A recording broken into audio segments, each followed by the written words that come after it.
Mohammad Abdul high নাস্তার জাকের বাড়ি মনোনীত প্রার্থী, তার মেয়ে আমি মুসাম্মদ ফেরদৌসী জাহান সৌরভী। আমি আপনাদের মাঝে আসতে বাধ্য হয়েছি কারণ আমার বাবার জন্য।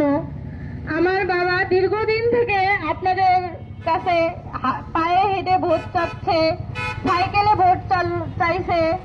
3 বছর থেকে সে 25টা ইউনিয়ন ঘুরতেছে।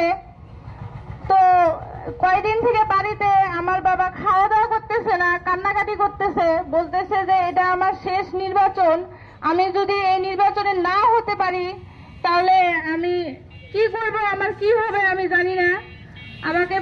আমার বাবা বলল যে তোমরা আমার জন্য কাফনের কাপড় রেডি করো আর আমার মৃত্যু কামনা করো। এই কথা শুনে কোনো সন্তান কি ঠিক থাকতে পারে? বাড়িতে পারে না। আমি থাকতে পারিনি। আমি চলে এসেছি আপনাদের মাঝে আমার বাবার হয়ে। আমি গোলাপ ফুল মার্কায় ভোট চাইতে আসছি। আমার বাবা 5 বছর সোনাহাট ইউনিয়ন চেয়ারম্যান ছিলেন, 5 বছর ভুঙ্গামারি উপজেলা চেয়ারম্যান ছিলেন। যখন আমার বাবা উপজেলা চেয়ারম্যান ছিল, উপজেলায় বসে ভাত খাওয়া যাইতো, আর এখন সেখানে মানুষ যায় প্রসাব করার জন্য। এখানে প্রসাব করে, ওইখানে প্রসাব করে। আগে তো এরকম ছিল না, আগে ছিল পরিষ্কার পরিচ্ছন্ন। আমার বাবা চায় আপনাদের মাঝে সেবা করার জন্য। আপনারা আমার বাবাকে ভোট দিয়ে এমপি বানান, সংসদে কথা বলার সুযোগ করে দেন। তার স্বপ্ন সে সংসদে কথা বলবে। সে উপজেলা নির্বাচন যখন করেছে, তার বাড়ির ভিটা পর্যন্ত সে বিক্রি করে দিছে। সেই ভিটা 5 বছর উপজেলা চেয়ারম্যান করেও সে উদ্ধার করতে পারেনি। আমাদের কোনো জমি জমা কিচ্ছু নাই।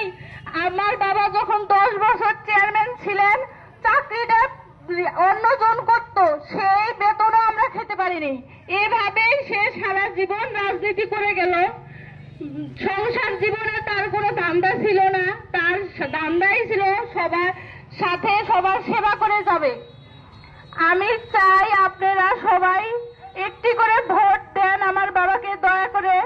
এইবার লাস্ট নির্বাচন আমার বাবা, কারণ তার বয়স হয়ে গেছে, পরিশ্রম করতে করতে সে আর ভোট করবে না। তো এটা বলে আমি আপনার বক্তব্য শেষ করছি। আবারও বলি, আমার বাবার জন্য জাকের বাড়ি মনোনীত প্রার্থী গোলাপ ফুল মার্কা, আপনারা একটি দয়া করে ভিক্ষা দিবেন আমার বাবা, একটি করে ভোট। আপনাদের সেবা করছে 5 বছর, আরো যেন